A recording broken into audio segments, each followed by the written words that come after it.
ఈ రోజు సోషల్ మీడియాను మనం చూస్తున్నాం. విచ్చలవిడితనం వచ్చింది. క్యారెక్టర్ అసాసినేషన్ జరిగే పరిస్థితి వస్తుంది. ఆడబిడ్డలు తలెత్తుకొని తిరగలేని పరిస్థితి వస్తా ఉంది. ఇది మంచి సాంప్రదాయం కాదు. నాకు చాలా సంతోషం, అసెంబ్లీలో బూతులు లేవు. ఇప్పుడు అసెంబ్లీ అంతా కూడా సబ్జెక్ట్స్ పైన చర్చించే పరిస్థితికి వచ్చాం. ఆ 5 సంవత్సరాలు అసెంబ్లీలో బూతులు మాట్లాడడం, బయటంతా భయంకరంగా ఉండడం, ప్రజాస్వామ్యం పూర్తిగా అపహాస్యం కాబడింది. అలాంటి అన్ని పోయే పరిస్థితికి వచ్చాయి. ఈ రోజు మళ్ళీ రాష్ట్రంలో ఒకటే విజ్ఞప్తి చేస్తున్నాం. ఎవరైనా సరే ఆడబిడ్డల పైన అత్యాచారాలు చేసి తప్పించుకోవాలంటే ఈ ప్రభుత్వంలో వీలు కాదు.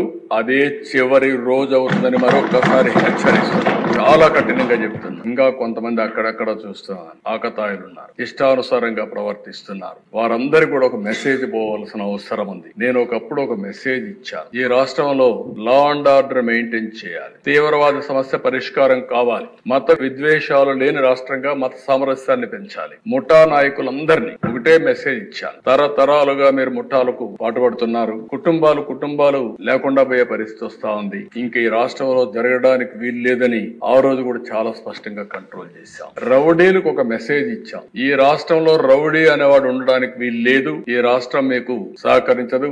అలాంటి వాడు ఉంటే ఈ రాష్ట్రాల నుంచి పారిపోవడం బెటర్ అని చెప్పి కూడా హెచ్చరించా. ఇప్పుడు కూడా చెప్తున్నా, ఎవరైనా సరే రౌడీజం చేసి మళ్ళా తప్పించుకుంటామంటే అలాంటి వాళ్ళని ఎట్టి పరిస్థితుల్లో వదిలిపెట్టమని అసెంబ్లీ సాక్షిగా హెచ్చరిస్తున్నారని కూడా మాకు ఏ కంప్లైంట్ వచ్చినా ఇప్పటికి కూడా ఇక్కడ అన్ని సమస్యల పరిష్కారం చేయగలుగుతున్నాం. కానీ వీళ్ళు చేసినటువంటి ఈ భూ వివాదాలు, ల్యాండ్ రిలేటెడ్ కాన్ఫ్లిక్ట్స్ అయితే భయంకరంగా తయారైనాయి. 22A ఉపయోగించారు, రికార్డ్స్ తారుమారు చేశారు, ప్రభుత్వ భూములు కొట్టేశారు, ఫారెస్ట్ భూములు కొట్టారు.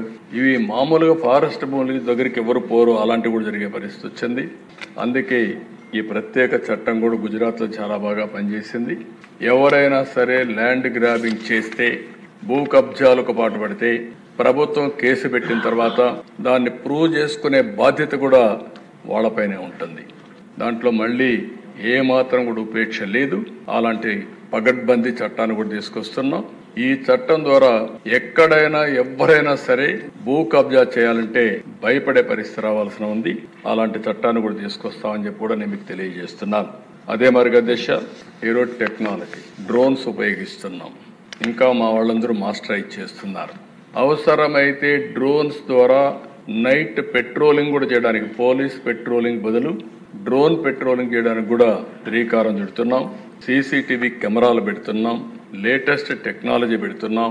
ఒక్కొక్కసారి అధ్యక్ష చాలా మంది కేసుల్లో తప్పించుకుంటున్నారంటే నేరాలు చేయడం, సాక్ష్యాలను తారుమారు చేయడం, తద్వారా పనిష్మెంట్ లేకుండా తప్పించుకునే పరిస్థితికి వస్తున్నారు. కానీ ఇటీవల డిపార్ట్మెంట్ మీరు చూస్తే చాలా గట్టిగా పనిచేసి 2-3 నెలల్లోనే శిక్షలు పడే కన్విక్షన్ వచ్చే పరిస్థితి తీసుకొచ్చారు. దానికి డిపార్ట్మెంట్ మనస్ఫూర్తిగా అభినందిస్తున్నా. ఇది వండర్ఫుల్ వర్క్. ఇది welcome back to YVR channel. మా ఛానల్ మీకు నచ్చినట్టయితే లైక్ చేయండి, షేర్ చేయండి, కమెంట్ చేయండి, అలానే సబ్స్క్రైబ్ కూడా చేసుకోండి. పక్కనే ఉన్న బెల్ ఐకాన్ని మాత్రం క్లిక్ చేయకుండా మర్చిపోవద్దు. ఎందుకు అంటే మేము పెట్టే ప్రతి వీడియో కూడా మీకు నోటిఫికేషన్ రూపంలో వస్తుంది.